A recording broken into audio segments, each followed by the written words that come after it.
Okay, might be a fish here now.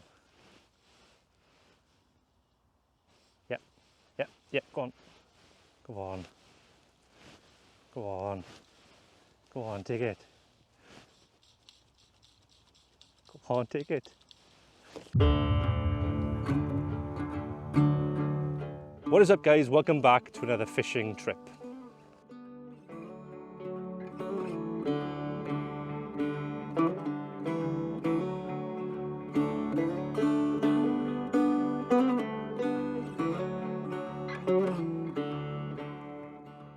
So today you join me up on a new fishery. Never fished it before. We're at Puddle Duck Fishery, which is in West Wales. Now the idea of today is basically I've got 4 hours to kill, so I thought I'd have a quick day session at a fishery I've never been to before. Now we're in back end of autumn, coming up into winter, so as you can imagine now, most of the fishing that we're going to be doing is winter orientated. At this fishery they've got certain rules, so only 2 rods allowed, can't fish the bung, and barbless flies only. So obviously we're on a catch and release ticket, so that should be fine, and it'll be interesting to see. So we rule out the bung, so if there's bung haters amongst you, you may actually get something out of this video. But it's basically, guys, just a 4-hour quick session at a fishery is about an hour away, and I wanted to see what it was like. So let's run quickly through the kit I'm going to be using.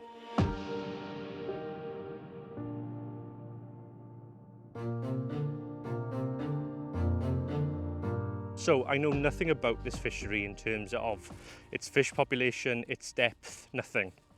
I can see from walking around the lake quickly that the left side of the lake is relatively shallow, probably about 2 foot, and then the right hand side of the lake does deepen up to probably about 6, 7, maybe even deeper from what I can tell.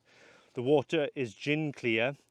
There aren't a lot of fish moving, which doesn't give me confidence in fishing stuff like dries or anything high in the water. So what I'm thinking, basically, looking at the conditions, we've got quite a nice day actually, no rain at the moment, but we've had rain this week. I'm probably going to look for fresh fish on one method and then try and target older fish on another. So I'm thinking probably I'm going to set up with a fast intermediate with a yellow dancer and a black cormy, and basically if there's any fresh fish around we should get some interest on those types of flies. And then the second rod I'm probably going to go with a nymph, a buzzer, and then probably like a red apse on the point or something. Again, the nymphs, if there are fish here that are old and are feeding naturally, the nymph and the buzzer should take those fish, and then the apse just as basically a trial and error fly. That might come off, I might come up to a fab to keep the flies higher, or go down with another buzzer if buzzers are working. So what we'll do is we've got a downwind bank pushing the wind into this deep hole here. At a guess, I'd imagine that there's fish there, hopefully. But again, it's trial and error. So what we'll do is we'll jump on that peg first and we'll see what happens.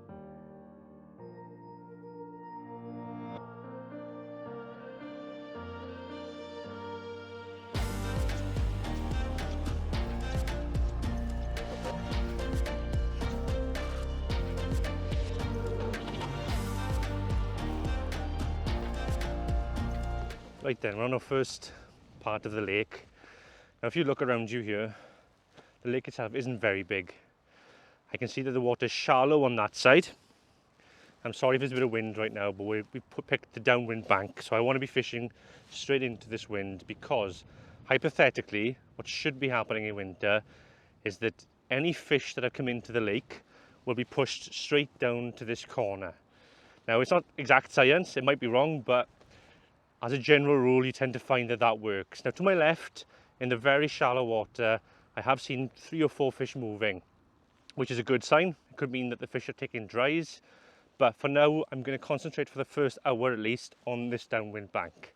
And the first setup I'm going to go to is the fast intermediate with the yellow dancer and the cormorant.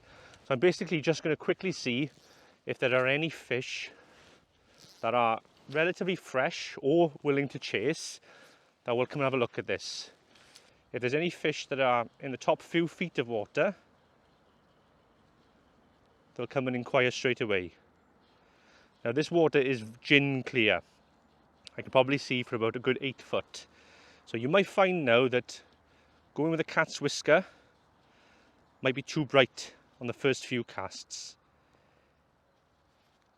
But we'll see. Sorry, not cat's whisker, yellow dancer. So nothing on our first follow. I'll just chuck it a bit further to the left. And all I'm going to do now is just work my way around this little gap here. Okay, nothing there now. So I think I've given that enough casts to know that the fish here aren't really in the mood to chase at the moment. So we're going to put this rod away and we're going to completely flip it on its head. So I'm going to switch to the nymphs and the red apps on the point. And I'm going to fish this for 10 minutes or so. And I'm going to try and fish it as slow and as static as possible. The idea being is that if there were fresh fish in this area, you'd have had some interest on these flies and this retrieve. So the fact that those fish, if there are fish here, which I think there are, haven't been willing to chase, just suggests that this isn't the method. So we move on to the next method. Okay, let's give this a go.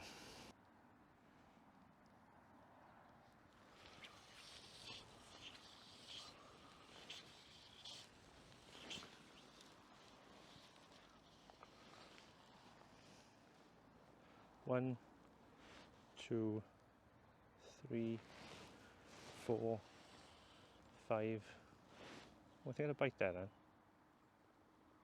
The leader just moved. So right now we've got a dialbach, a buzzer and a red apps on.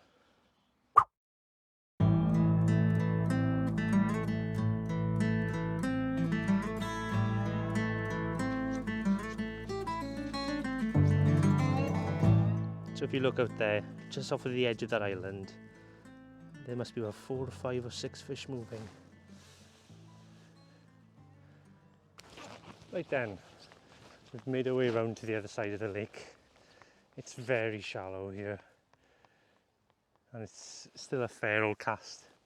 But you never know, we'll give it a try. So I'm going to put on a single apps worm now, just to see if anything else will come for this. It might be a case that I should have stayed on that side, just because there's not much casting room behind us, and it needs a decent cast to get out to where the fish are. But nevertheless, we will give it a try and we will see.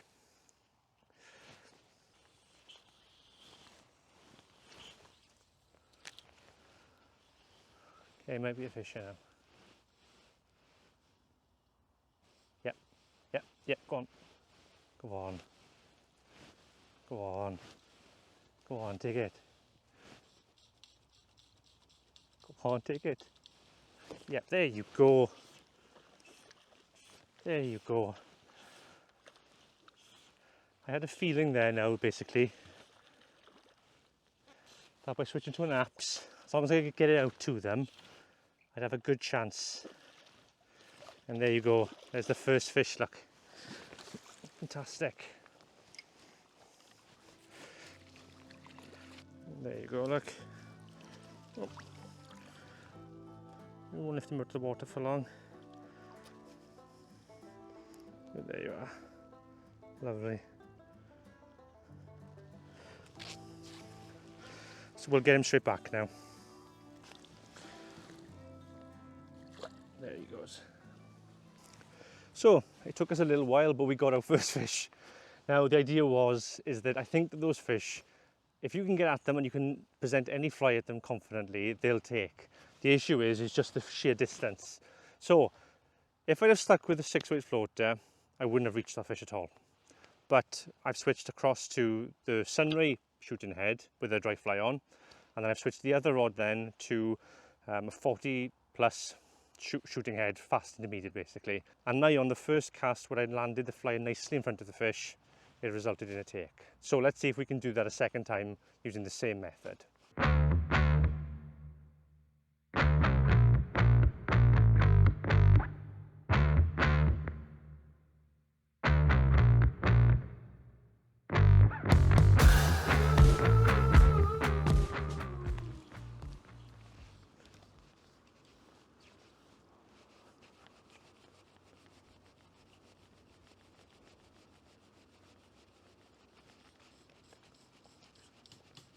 Go on, go on, go on.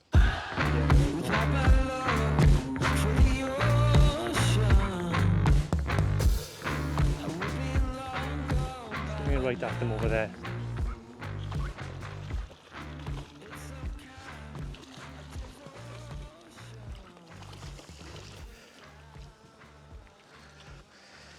There we are, another fish.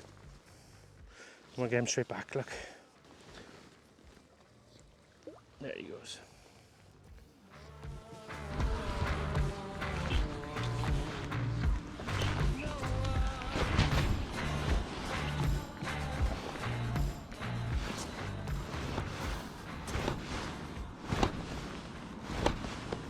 Well, then, what have you got it? One of you's gonna have it. One of you's gonna want it.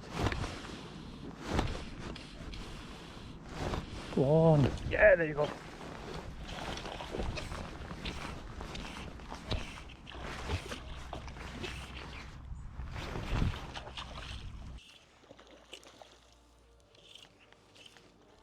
There you go. There you go. Nice other fish. And we'll get him straight back.